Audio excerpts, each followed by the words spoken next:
Hi friends, எல்லோரும் எப்படி இருக்கீங்க? நல்லா இருக்கீங்களா? இன்றைக்கி நம்ம என்ன பார்க்க போகிறோம்னா சோள இட்லி மற்றும் தோசை பற்றி நாம் பார்க்க போகிறோம். சோள இட்லிக்கு என்னென்ன தேவையான பொருட்கள் பற்றி பார்க்கலாமா? அதாவது நம்ம 4 பேருக்கு 1:2:2 விகிதம், அதாவது ரேஷியோவில் நம்ம பார்க்க போகிறோம். 1 கப் உளுந்து, 2 கப் ஃப்ரெஷ் மக்காச்சோளம், 2 கப் இட்லி அரிசி இல்லை புழுங்கல் அரிசி, 1 ஸ்பூன் வெந்தயம், அப்புறம் தேவையான அளவு உப்பு. இதை எப்படி செய்யலாம் என்பதை பற்றி நாம் பார்ப்போம். சோள இட்லி செய்யறதுக்கு தேவையான பொருட்கள்லாம் எடுத்துக்கொள்ளணும். ஃப்ரெஷ்ஷான மக்காச்சோளத்தை 8 மணி நேரம் ஊற விடணும். காய்ந்த மக்காச்சோளமாக இருந்தால் இரவு முழுதும் ஊற வச்சிடணும். அப்புறம் அரிசியை 4-5 மணி நேரம் உளுந்து மற்றும் வெந்தயம் சேர்த்து 1-2 மணி நேரம் ஊற விடணும். அதுக்கப்புறம் வெந்தயம் மற்றும் உளுந்தை கொஞ்சம் தண்ணி சேர்த்து கிரைண்டரில் கொஞ்சம் தண்ணி சேர்த்து அரைச்சிக்கணும். வெண்ணெய் போல் திரண்டு வரும்ல, அது வரையும் அரைச்சிட்டு அதுக்கப்புறம் எடுத்துடணும்.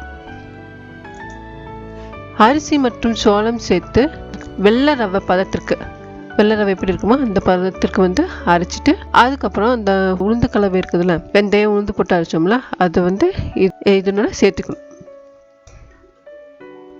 அந்த எல்லா அரைச்ச மாவில் உளுந்து கலவை, அதுக்கப்புறம் இந்த அரிசி சோளம்லாம் அரைத்தது எல்லாமே ஒன்றாக சேர்த்து தேவையான உப்பு சேர்த்து கலக்கிக்கணும். அதுக்கப்புறம் தேவையான அளவு எடுத்து 7 மணி நேரம், அதாவது குறைஞ்சபட்சம் 7 மணி நேரம் புளிக்க வைக்கணும்.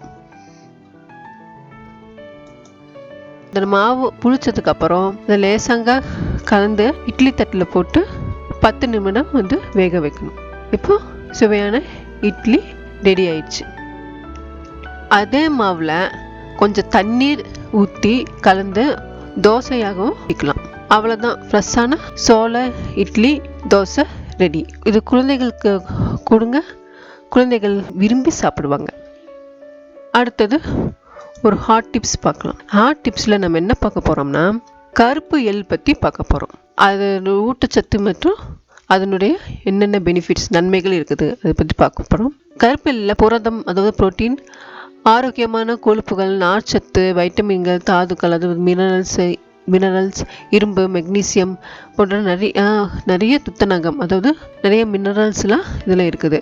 அது மட்டும் இல்லாமல் இதில் ஆக்சிஜனேற்றிகள்னு ஆன்டி ஆக்சிடென்ட் மற்றும் பல நன்மைகள், ஊட்டச்சத்துக்களும் இதில் இருக்குது. கருப்பு எள்ளில் பாலிஅன்சாச்சுரேட்டட் கொழுப்பு, ஆன்டி ஆக்சிடென்ட்கள்லாம் இருக்கிறதுனால கெட்ட கொழுப்பு கம்மியாகிறதுக்கு இது உதவி செய்யுது. அதாவது இது கெட்ட கொழுப்பு நல்ல கொழுப்புன்னு இருக்குது, அதில் கெட்ட கொழுப்பு குறைக்கிறதுக்கு இது இந்த கருப்பு எள் உதவி செய்யுது.